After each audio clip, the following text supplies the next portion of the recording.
New and improved Cloud9 who've had such an excellent season can get it done here. EnVy though looking to play spoiler, the same position C9 were in when they made their run last year. We'll see what the draft has for us here. Karma and Siva bend away from Cloud9. EnVy are going to take away that Tahm Kench. Of course, Smoothie was one of the first supports to really bring it out here in NA, as there's the Shen ban from EnVy as well. Yeah, and I like what Cloud9 are doing. It's more target banned right now. Siva is Lod's best champions, his most played as well. Karma is a flex pick between Ninja and Hakuho, so they're target banning on the blue side. And Cloud9 selected blue side for this, so they know that they're going to get at least some priority pick here. Gangplank still on the table. Gnar still on the table. Lots of things here that can be first picked. Well, Vlad's off and GP is off, so maybe Gnar is that obvious pick here. Impact going to go straight for the hover, and there it is. Yeah, I think this is going to be really cool because we might see the Kennen come out from Seraph because that's the counter to Gnar right now in the laning phase. You're able to take it down, but this is just really fast in terms of picks and bans. Yeah, Jhin Gragas already selected there for EnVy, so they are straight through with those early picks. We have the RekSai open for Meteos. That's been the other big jungler alongside Gragas for really the last few weeks, maybe even months. But the team certainly prepared here for the first game. C9 are going to slow it down just a little bit. See what they have in store here. The RekSai, sometimes first pick worthy, very popular champion. I assume it's going to go over to Meteos. They may pick their support here as well if they want a priority support, but a lot of the times you'll take your AD carry in this round and make sure that you can get a support and know what the other support is by that point. Well, have to find out. 20 seconds now for Cloud9. And a lock in their next round of picks. RekSai seems like the obvious one. Coach Reaper nodding his head there. So it seems like these will be the selections for Cloud9. Yeah, I do like the Braum because it's the big takeaway from Hakuho. Had great performances on it in 2 games yesterday. Actually, very close to getting our player of the series. Yeah, definitely looking good there. RekSai, Braum were those 2 picks there for Cloud9. So keeping it standard there. Of course, that priority on the Gnar, which makes sense from their blue side preferences. Seraph, we'll see what he has in store. We've seen a lot of counter picks like the Kennen, even Yasuo in EU earlier this morning that can play against him. Seraph definitely has deep pockets when it comes to champion picks, but if you don't shut down the Gnar usually takes over the game. So that's the problem. Especially impacts Gnar. He has been a monster on this. He has actually diffused so much pressure. And when you think about Seraph, when he first came over to North America, he was a Nidalee, Lissandra, Yasuo top lane player. So he is very familiar with that champion, had highlight montages that were hyping him up back when he was on CLG. And then it was the TP meta and he had to adjust to that. So if he pulls out a Yasuo here against the Gnar, he also has Kennen up his sleeve. And that's what I really wanted to know is Impact loves Gnar. They're first picking it. It's first pick worthy for him. What's the counter here? Because they have 2 of them in that champion pool on top. It is the Kennen. That's locked in there. Ninja's going to take it. Could be his pick, but we expect it to go top lane. Trundle also the selection there for EnVy, so they'll take the very popular melee support into that Braum matchup through the bottom lane. And we talked about it. Seraph has the picks prepared. Cloud9 say, take it. Let's see what you can do with it. Exactly. And the game that Cloud9 lost against EnVy in the quarterfinals was against Kennen. It was the late game team fights, the Kennen-Lissandra combination from Ninja and Seraph, and the backline access they had when they could get to Jensen and Sneaky both with those ultimates. And we heard it. It felt like the biggest issue there was it was a surprise. Well, it's not a surprise now for Cloud9. They've seen it already. They kind of took that loss on. They've had so much moving through the playoffs here. We'll see how Cloud9 close out their draft, though. AD carry's gone pretty much untouched. Jhin seems to be the very popular AD carry, which EnVy took early. Sneaky response with Ashe. And Jensen actually going to take Taliyah blind here. Yeah, the Taliyah blind. There are a few things that you can pick into it and have a really good time. For example, there's that Cassiopeia. If Ninja has actually picked up Syndra, then that's a really good pick into the Taliyah that Jensen actually counter picks with sometimes.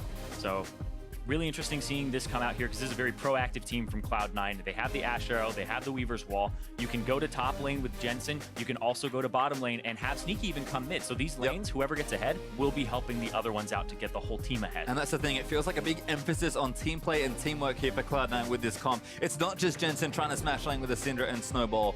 It's, you know, Impact, he can go off, but now it's a big team fighting champion in the Mega Gnar form. So I like what Cloud9 have brought here to say, you know what? We can probably outplay EnVy in the laning phase, but definitely when we play together, as Ekko's actually the last pick here for EnVy, and that should be mid Ekko, given what we know about Seraph and his preferences versus Gnar with the Kennen. Yeah, and this is what EnVy does all of the time. Their drafts are really strange. You don't always know where the champion is going. They will flex pick the Karma, they flex pick Lissandra. Vladimir has been thrown to the top lane for Seraph in the past, and this might be another one of those things because EnVy have had 3 weeks to practice, completely hidden from Cloud9's eyes. And what have they been working on? Because they knew they were going to be in the Gauntlet back when they ended up dropping in quarters. Well, if we're going to swap these around, they don't have very much longer. I believe 20 seconds is the cutoff. So that should be Ekko locked in for Ninja. And we have seen a decent amount of mid lane Ekko, not necessarily into the Taliyah, but there are 2 teleports here for Envy, like definitely trying to match, I think, some of the global pressure that this team has from Cloud9 and match some of that team fighting as well. Yeah, if they stay with the double teleport here that Envy have as their summoner spells, we could see them match the pressure there. I want to see how this Ekko ends up playing into the Taliyah. How good is it going to be? She's rather low mobility, so parallel convergence isn't impossible to land during the laning phase. And I also think that this Kennen, good team fight composition for Envy. They're playing to their strengths in this draft. Well, it is day 2 of the original qualifier. Don't forget to get nice and loud out on Twitter. Hashtag #C9win if you're behind the Cloud9 boys, or if you think Envy can pull the miracle run through the Gauntlet. Hashtag #NVWin, and we'll tally your votes as we move through the day. Game 1 of another best of 5. It's always fun running the Gauntlet here. Cloud9, they made it yesterday. They have Immortals in their sights, but they need to get through Envy first. And Envy, they already said it's going to be hard work for them. Well, it starts here in game number 1. Yeah, and this is honestly a trap game for Cloud9. It's a trap match because when you have Immortals, tomorrow if you win this, remember, you think about the quarterfinals, they beat Envy and then they had a week to prepare for their next opponent. They have a day if they end up beating Envy. So you can't be caught as Cloud9 preparing for Immortals when Envy is a team that has such weird strategies and weird drafts that you have to be prepared for them or you could get caught off guard. Well, it doesn't seem too unexpected here, but Envy certainly mixing it up already with another double AP comp, actually. Played a few of that yesterday. We'll see if Envy can shore up some of the early game, though, because we heard from the desk yesterday in their match first Team Liquid, that was the most obvious thing for them to fix. Yeah, and I do like as well that this double AP composition has a Jhin attached to it because he goes the armor penetration build, and then if you're caught only building MR, then he's going to be able to shred through even your beefiest of tanks. I like that from Hakuho. Just gives a little dance there to Smoothie, who does scout him out with the Winter's Bite. Sneaky going to do a dance of his own here next to the Krugs. As looks like both duo lanes, as expected, will start a camp here. No crazy movement. Smoothie just getting a little bit of free damage, but Hakuho gonna dance it off. He's not too worried. And now Smoothie's gonna make his way down, rejoin Sneaky to make sure that camp gets taken, and junglers will be starting, as is very common on this top side of the map, and likely move their way down towards bottom lane. We saw so much 3v3 and 4v4 action early on in those lanes. Looks like everyone wants to kind of snowball their AD carries. Now that we're sort of back to standard lanes again. Yeah, you want to snowball your AD carries, but the thing is you have to play towards your top side of the map first, and then leave it alone, allow it to have its own advantage, and just keep bringing it bot side. Because if you get a Gnar ahead and he can solo kill the Kennen doesn't have pressure in that lane and then doesn't really have pressure on the bot side of the map, and may even have to blow his teleport to get back to lane or lose 10 more CS, and it just keeps snowballing. Well, so you can see Impact not afraid there with the Keystone Mastery. Further a battle versus Thunderlords could be a fun one. I do like the Warlords there from Sneaky as well, so we'll check in with that. As right now, Sneaky and Smoothie just getting the lane push. Level 2 there for Ashe, but Lod has also hit level 2 already. Smoothie, another nice little Q. We've seen just how good the laning has been from the Cloud9 duo now that they've played more and more together. Hakuho and Lod are going to have to do a lot of lifting here, especially because they give so much preference to Lod's early pick Jhin. And then with the Sivir being banned out, it's a big priority for them. And Sneaky, he knows Jhin, right? And they know their power spikes, and that's the level 2 coming out. This is good damage here. Smoothie hitting that too, as Sneaky's able to get great damage down onto Lod. Pokes him back and forth. Jhin temporarily runs out of bullets and looks like controls in C9's hands right now. Yeah, and they just get to push up here. And this is one of the lanes that we were thinking Envy, if they did have an advantage, it might be in that bottom lane because Hakuho and Lod have been playing so well yesterday. But Cloud9, we saw Sneaky and Smoothie double killing, double lift, and Biofrost in the finals just during the laning phase. And that was a lane that Meteos kept playing towards. So that might be another strength for Cloud9, even though they have all the strengths across the map in the first place. And we can see some of that preference here. Meteos does take the bottom side Scuttle Crab relatively early, as he's now going to move back into the other side of his jungle and clear out those camps.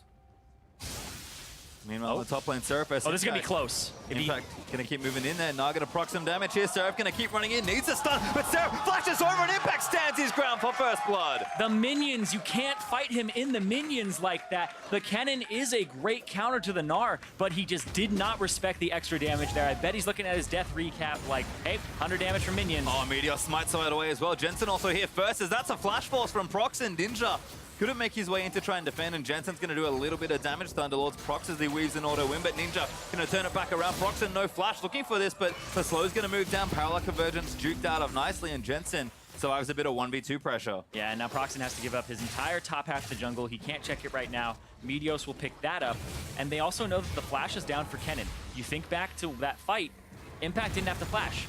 Seraph threw out the flash to try and dodge possibly a last-minute boomerang coming out, something like that. So now the advantage is once again in Impact's favor, and this has just been the kryptonite. He has an advantage. He has the W, so he goes in. Doesn't hit him with the E either.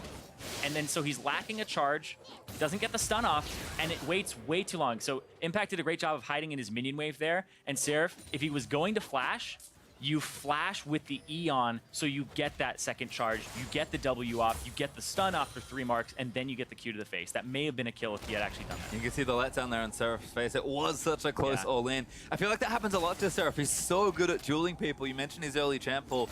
The likes of Yasuo definitely lends itself to that sort of thing, but not quite there. As the Cloud9 fans are awfully loud today. Yeah, awfully loud. Oh my god. Yeah, I mean, they made it to the finals. There's a lot of hype behind this team. They are actually favorites to make it out, despite not being that final boss of the Gauntlet and its Immortals. But because Cloud9 had already beaten Envy, had already beaten Immortals in the playoffs, they just have to do it again. Yep, and they don't have TSM waiting on the other side this time, which I guess is nice. Yeah, they may have SKT or some other teams. Yeah, but, you know, well, not a problem. But that's what they're hoping, is that they get to Worlds.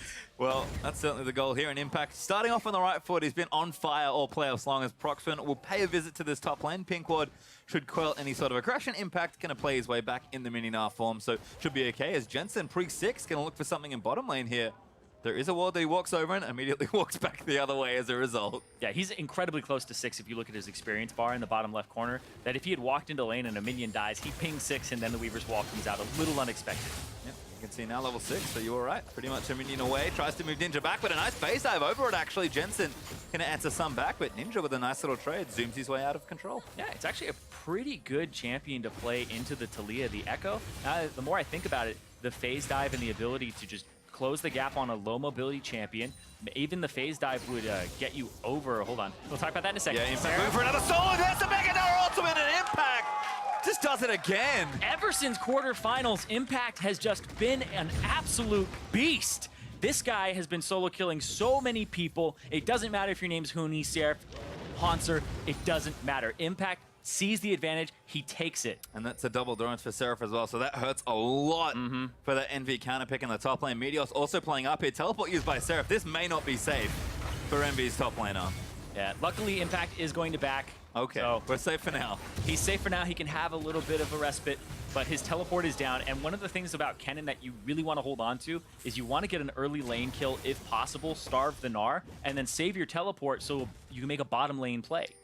Well, not going to have the option just yet, and Impact actually doesn't have his either, but it'll come back soon-ish. Jensen hiding in a brush in the meantime, does get some poke damage onto Ninja, but not quite able to proc the Thunderlords. Blue buff drops off as well, so that early donation that we did miss, but is very common when Meteos plays RekSai. Loves to give it to his very aggressive mid laner. But Ninja also navigating well. Smoothie's going to roam up, but it's just to clear a pink ward here. Ninja pretty effective so far. A little down on CS, but other than that, Ekko's looking just fine. And maybe Ninja with his teleport is the one to make that bottom lane play. Yeah, he could even make a top lane play or something like that, because I feel as though Envy, you know, they got behind in the early game, but hold on. Wait, he stepped on perhaps? Yeah, Meteos actually going to get stunned up here. Procxin able to do the damage. Parallel convergence cuts him off. Pila is very good for Hakuho, sorry, and that is enough to cut him off. Yep, and that's going to be Meteos going down. The kill goes over to Ninja, so another small advantage for him in the lane. Despite being down in CS, he's a little bit closer in gold. Oh, again, the impact. Every single time that little passive lands, yeah, Seraph has to worry.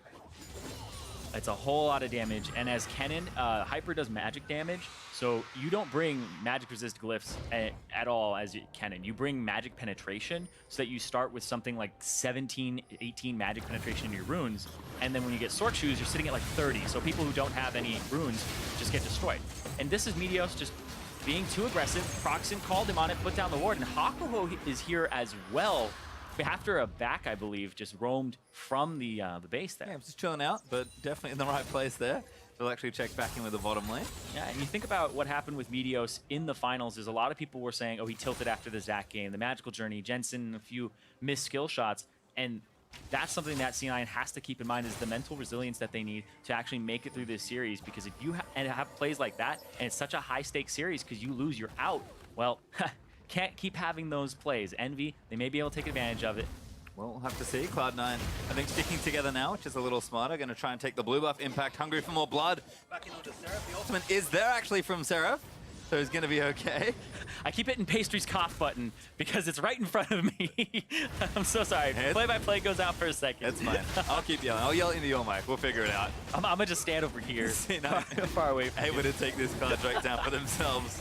Mascot collected. Hakuho's going to try and run interference, but no such luck this time. And there is the Drake, but Hakuho going to get tagged up as well. Smoothie gets in there with the passive, but the slow from Sneaky's not enough. Maybe actually a re-engage from Envy. Lord opens fire onto Smoothie, ulti down from Hakuho as he puts up the door to block out the curtain call. C9 looking to collapse. Here comes the TP from Impact, and he cancels it. Yeah, a little ambitious perhaps. Cloud9 though, do defend well. As Procxin, he wants something, but does not commit for it. He's still got Body Slam Flash and Cask available, and if they've swept this bush, he can Body Slam into it and just hang out. Oh, he's in. Oh, nope. He got spotted. He's a little too fat there. It's caught the edge of the keg. Just no good. They saw a love handle. What was that? Gragas is not very subtle champion, as it turns out.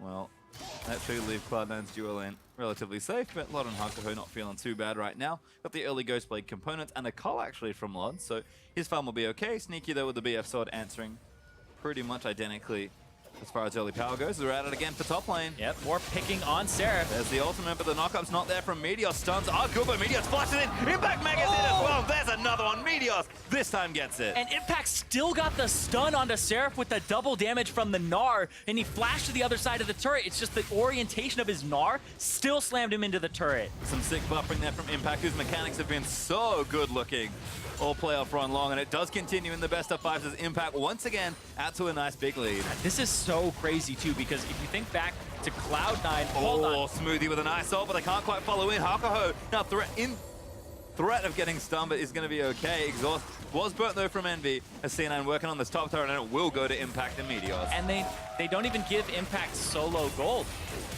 Ooh, good cast from Procxin, but it's not enough. Lord does not have the ultimate, I don't think. Does land a bit of poke, but not enough to convert for a kill. Yeah, it's a little bit of a spectator, but if he ever cancels his ultimate and has extra shots on it, the refunded cooldown doesn't actually show up in the spectator, and it just kind of breaks and goes, hey, he just doesn't have it. Ever. So you don't see that actual circle tick down. Well, Jensen's actually here as well. So is Meteos. Arrow lands, finds Hakuho. Jensen gonna try and cut him off, but the Weaver's All's not quite there. Might be enough to block them up, but he's actually trapped Sneaky and Smoothie. Push back down to Hakuho is good for a conversion. There's the kill onto Jensen, and C9 surge forward looking for another. Procxin is gonna get away this time. This is a moment where you would really want Seraph to have his Slicing Maelstrom in the top lane. He had a teleport advantage because Impact doesn't have his. If they were keeping track of that in that lane, that's a play where Seraph can TP in, make them call it off, and also have the threat of a Slicing Maelstrom, but he doesn't have that available. And it's all that pressure from Cloud9, constantly desyncing the power that Seraph tries to bring in the top lane. And it's tough. This is the big carry we talked about for Envy. He's a leader for his team. He's a strong carry player on the team as well. He's expected and needed in this match to really have a big impact. And unfortunately, his lane opponent on the other side is doing that instead. Yeah. And I feel like he's just getting a lot of pressure here. And I was saying before that fight in the bottom. Ooh. We're at it again. Impact almost mega. Seraph with a good stun, but they're going to keep running in. But Jensen cut him off. That means Seraph's got no chance, and Jensen just gifted a kill. Yeah, and this is what has happened to Seraph every single time he's played Cloud9. Think back to the beginning of the summer split. Seraph came in. He was looking like a fantastic top laner, and people were saying maybe he's the best in the league because he was just dominating his opponents. And then he played Impact, and Impact just destroyed him in lane. This right here, Jensen, little bit of an oopsie. Just wanted to get in there. Nails this, though. Yeah, cuts him off. And then they end up getting Hakuho. Procxin, not quite. And then, yeah, looked like they had to just back off after that. Couldn't get anything more, and the curtain call wasn't able to finish. And you mentioned it in the draft. Cloud9 definitely a comp where they can impact multiple lanes with their globals between Taliyah, Ashe, and the Impact teleporting in as well. Impact's now ahead in his lane. Jensen's roam got himself 2 kills, and the pressure is constant now from Cloud9 are even starting to shove out and take full control of this bottom wave as well. Sneaky, yes, a bit behind in CS, but he's got his assist money. It'll be nice and even, and Cloud9 looking to break down some more walls. Yeah, and this turret's already a little bit lower. It's about half HP, a little bit higher than that. So they're just trying to chip away at it. And something that I've been trying to say, and it just keeps going back to, fighting in this game, is that top lane turret, or sorry, that top lane matchup is something that usually goes that Kennen's way, but Impact is getting so much attention. Zirene actually, goodbye Ninja. Impact is just a monster. He is playing like SKT Impact. Yeah. Like, those are the roams he would make for Faker, and look at this. Hakuho again getting stunned, sneaking in to try and look for it. Smoothie smacks him in a sneaky flash orders to the last one. Lord also stunned there as Procxin. He's a little too late, but they can't complete the last auto. Seraph needs to make a big play, but Lord gets sniped by Meteos in the top right. Yeah, the Prey Seeker comes out. Seraph TP's in. He has his slicing Maelstrom, but they don't have an Ekko, and Ninja's up in 5 seconds. They're going to try to go for a play with the Mega Gnar. Looks very rough here. Procxin stuns Seraph. Gonna burn the ultimate. Impact throws them into the wall. There's another kill as Cloud9 clean up under the turret. And they don't lose anybody to the turret either. They kill all 5 members across the map, 10-1 in kills. Cloud9 are not playing games today, but they're playing League of Legends. Certainly are, and it's looking great for them. 10-1 up in kills. Gonna take their second turret of the match. And a breakneck pace for 15 minutes in as Cloud9 already up 6K and counting. 15 minutes in. They have just been playing like a well-oiled machine. You think about that top lane during the regular season, Impact was left out to dry so many times. There was lane swaps and the complex communication. Well, Impact, people were saying like, maybe he's fallen off, maybe he's not that world champion anymore. Back to standard lanes every single time. I have not seen this guy lose a lane like by a horrible margin at all. He's making his opponents feel that pain. Watch this bottom trade back again, as this was a good try from EnVy, but C9 able to turn it around. Yeah, if the TP comes in a little further back onto something, there's nothing actually deep. But when you play with a Kennen, you have to get deeper wards, like brush number 2 wards, for the far brush from you in the bottom lane. But Seraph comes through, doesn't have his flash, so he can't ulti flash, cancel the animation.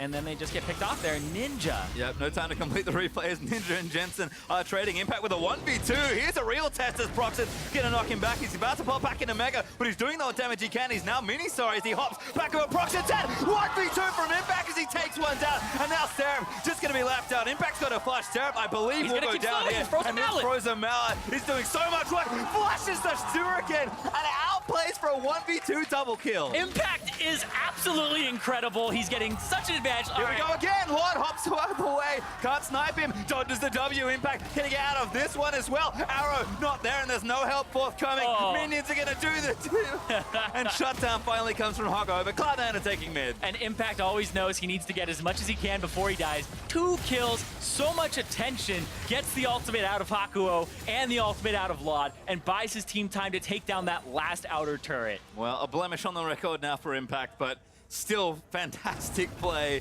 as EnVy are throwing almost everyone at him, and Cloud9 are just capitalizing. Yeah, Cloud9 used to just leave him out to dry. Like Meteos, that was the lane in terms of jungle proximity that was never camped. They always went for bottom lane. Meteos always played towards Sneaky and Jensen, and it was very low. I believe Impact was like the second least or the least most camped top laner by his own team, and now he gets attention. Now they've like, oh, this is what he can do with an advantage. Yeah, heck yeah, I'll camp this guy. I'll go after him every game.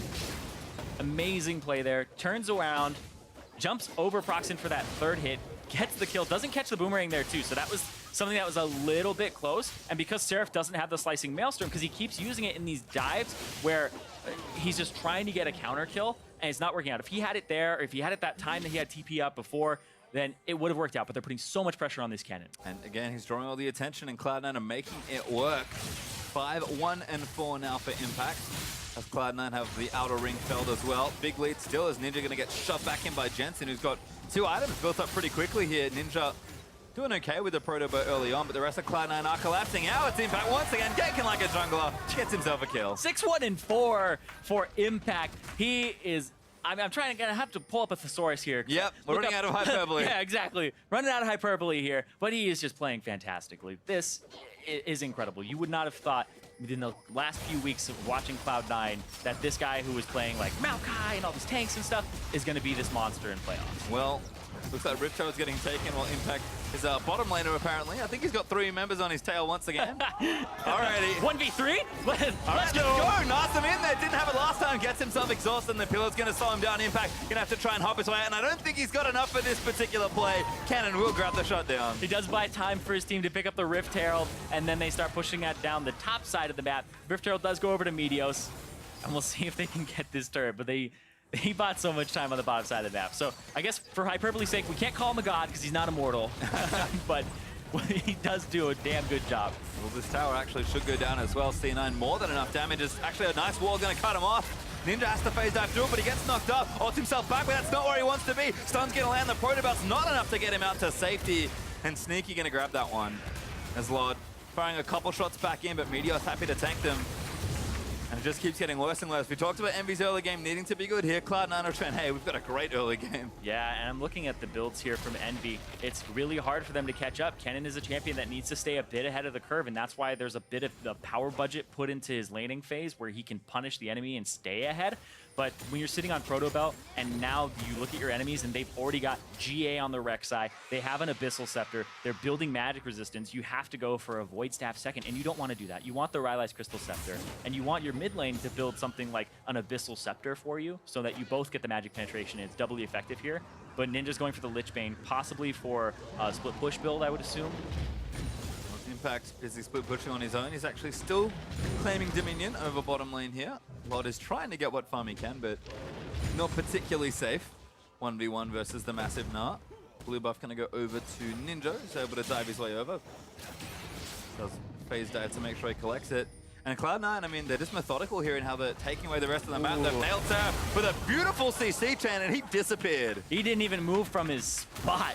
Hit with the arrow, not even that long of a distance. Everybody collapses and he's just gone. Seraph 1 and 7.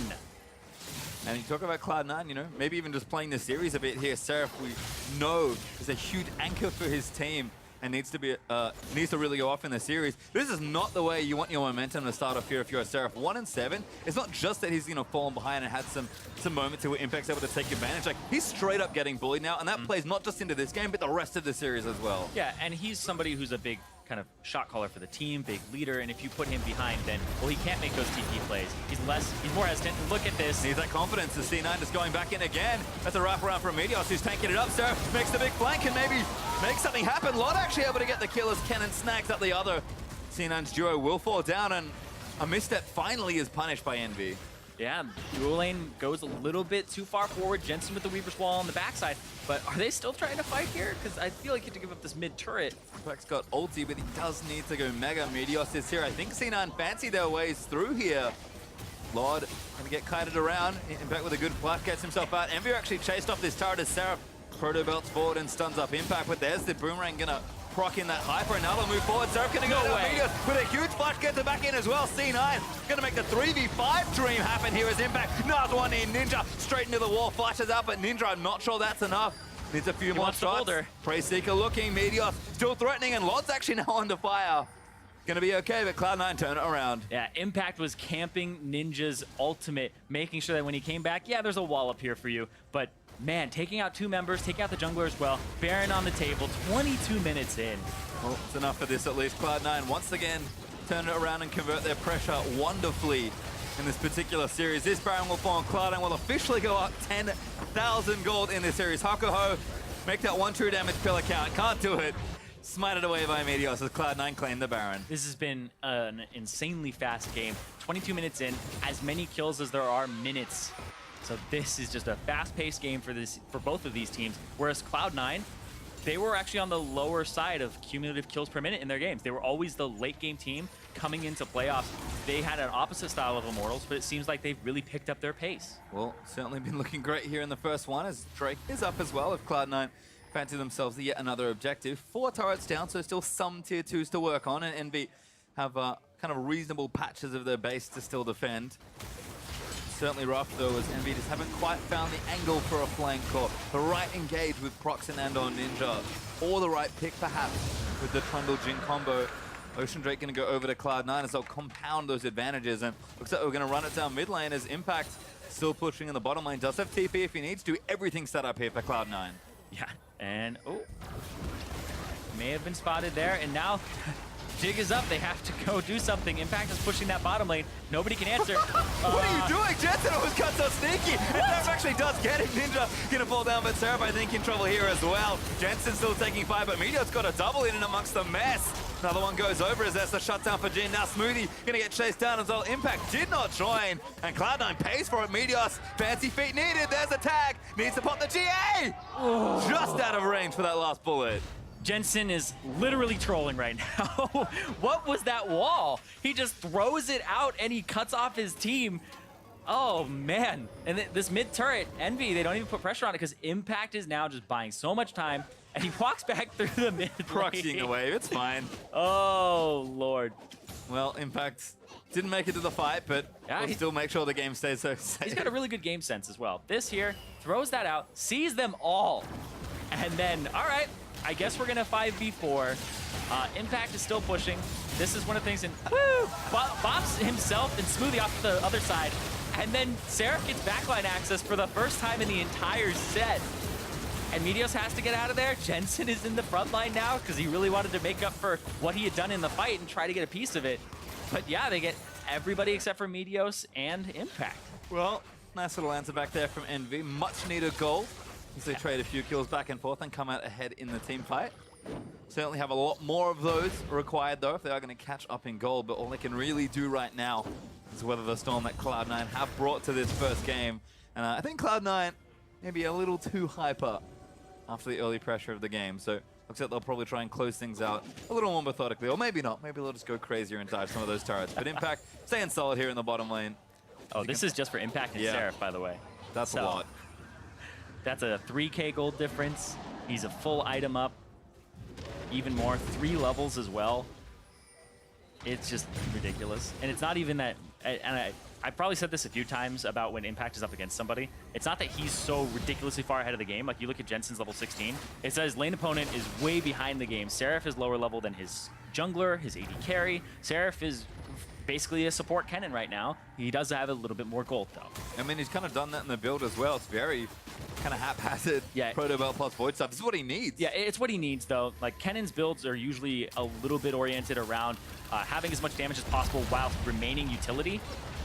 And there's Weaver's Wall again. All right, this one a little better from Jensen. Impact though straight in there as well, getting jumped on by Meteos. That's an easy 2-man by the looks of things as Seraph are going to be the next one stunned up here. Procxin caught it under the turret as well as Impact still running forward and trying to catch a couple stragglers. C9 do not get another kill, but should be able to take the turret here. As Impact, oh my god. He's got that combo down. He has the Gnar into the wallop, even when he knows it's not going to stun. A lot of people will Gnar, and then they don't know if it's going to stun or not, so they don't charge the wallop. He's charging the wallop as the person's flying to the position, and then just throws the rock at them. So he's played a ton of Gnar. Certainly has. It's looked good in this game, and pretty much from the back end of his season, especially in the old playoffs. Ninja forced to teleport out of the way. Impact cannot cancel this one, but we'll get a bit of damage back down. Ninja! That was close. I like that he waits till he's like, he can come back? You gonna come back? Yeah, just in case, just in case. I will back right here. Make sure that you don't. Well, Cloud9 do bust down to one more turret. They've actually got 7 now, which is a reasonable number, and they did crack mid-inhib as well. So things looking good. Looks like Jensen's going to move his way top side and try and get that way pushing in their favor. And again, Envy do just have to play back and hold on. We'll see how Cloud9 look to finish this game out, because they've been in this position for 5 to 10 minutes or so. They're just so far ahead. Yeah, and you think about Envy, though, they play really long games because they lose slowly. They are good at stalling, and they are good at having team fights, and we saw them take a team fight and respond appropriately. And if Seraph can get a few more levels, you want to hit that rank 16 to have that high base damage ult. It's about 700 damage to everybody who's in it, plus your AP by like 150%. And he has the Void Staff now, so the MR not going to mean as much, but he just needs to get a little bit further and catch up. And that's the biggest thing. Impact is level 16, and Seraph is very sadly sitting at level 12, which is a huge gap in experience. I think more than anything, that tells the story of how much work Impact has done 1v1, and Cloud9 have been right behind him the whole way. Oh yeah, I mean, when Impact has the most kills in the game at 8, and then you look at Seraph's deaths, it's at 3 and 10. Like, that may be the most deaths that Seraph has ever had in a single game. That's rough. And again, this also has maybe wider reaching impact as well throughout the series. We'll have to see how Envy look mentally as we progress through this one. And again, not out of this game yet. Certainly good at holding on. Cloud9 stumbling a little bit to finish off this game, but it's still quite early, so can't blame them for the pace at which they're playing. They know they're ahead. They're certainly playing like it. And it's going to look to try and take down these side lanes and break that Nexus down. Looks like major buffs have reset though, so we'll be looking for maybe another Drake. Cloud number 2 will be up in 30 seconds. Braum will follow about 15 seconds after, as it's now up in 40. Meteos going to take the scuttle. Sneaky looking for an arrow pick. Cloud9 is making sure they're positioned well, and Impact is back to split pushing that bottom lane. Yeah, just trying to apply pressure. You go with the 4-1, but the Baron is almost on the table in 30 seconds. So right now, Impact has that teleport, and he's just trying to apply pressure. He could take out Seraph probably underneath a turret. Like, honestly, doesn't have a Zhonya's yet for Seraph. He's working on it. He's trying to get there. So Ninja's the one to answer him. He has a bit more in terms of the level department. Well, see if he can brave the 1v1 that is Impact, who did go that Black Cleaver as well, so even more dueling potential. As Envy kind of just relegated to camping brushes at this point. See if they can't find a pick. C9 not interested though. They'll get Meteos pushing out the top side. He can join quickly onto the Baron with the tunnel if he needs to, but he's actually been caught. Is pretty tanky, so it's not enough damage there for Envy, but that might cause Cloud9, and it does, to pull away from the Baron. Impact already here though, actually walking his way over. Impact looking to get in the mix. Hakuho maybe caught out, does get himself knifed into the wall. Knock up from Meteos will follow. Great pushback there from Jensen, as now it's 5v4. Cloud9 gonna play with advantage, try and chase down a few more. Yeah, and Cloud9, this is how they've been playing. They'll get a small advantage, then they go and take the objective, and they make sure that they can just sweep it, go after the Baron once again, and maybe bait another fight. They have the Weaver's Wall, they have a lot of flashes, they still have Smoothie's ultimate. Keep getting key cooldowns as well. Seraph flashless once again, as this Baron is started up by Cloud9. Clear out the wards in the back. Looks like the melee's having some trouble. They'll get there though, as Impact TP's in. They want Procxin. Pretty sure you don't want the 50-50 smite, so gotta take out Procxin. Well, Procxin gonna get stunned. Flashes after that last order, and there's the shot back for Jensen. Gets himself another. Cloud9 now I'm gonna run back to Baron. Yeah, exactly. Back to the Baron, back to the baiting tool, and they're gonna have Impact continue to shove up mid lane, keep it push, make sure they don't have to kind of take care of that dirty work, and then go back down towards the bottom. Maybe even solo the Drake. He has so many options he can actually execute on right now. The amount of land that Impact owns right now is pretty amazing. Yeah. Like, here's the Baron on Summoner's Rift. His Dominion is kind of most of the Rift right now. He's been all over, ganking mid lane, split pushing bottom lane, solo killing top lane. He's seen it all. Now he's going to get himself a Drake out of the deal. Continuing to play multiple roles for Cloud9 here in this game. And Cloud9, they go back, they grab the Baron, they'll reset shop. And we keep talking about it, but really it's just one fight away from this game exploding in Cloud9's favor. Yeah, 16K up. Basically, the game has been in your favor for the past 14, 15 minutes. From the get-go, when Seraph got solo killed in the top lane, Impact and the rest of Cloud9 have had a very conscious team effort to shut him down. This is Impact's Seraph's most deaths in a single game by 2. He's had 2 games where he has had 8 deaths. Well, Impact looking to chase in again. Does slow down Ninja with that frozen mount. So annoying. As he goes mega under the turret. Pillar's going to stop him. Tower damage is decent, but Smoothie going to protect him. Procxin tries to ult him back, but he can't land it in. And the Weaver's Wall going to cut off a few. Lot actually got caught crucially in the back corner. But Envy still holding on for now. C9 with the Baron, they're going to push down, and this turret's dead. And they just barrel their way straight through a great Weaver's Wall. You want to split the team like that. Seraph was on the left side of it.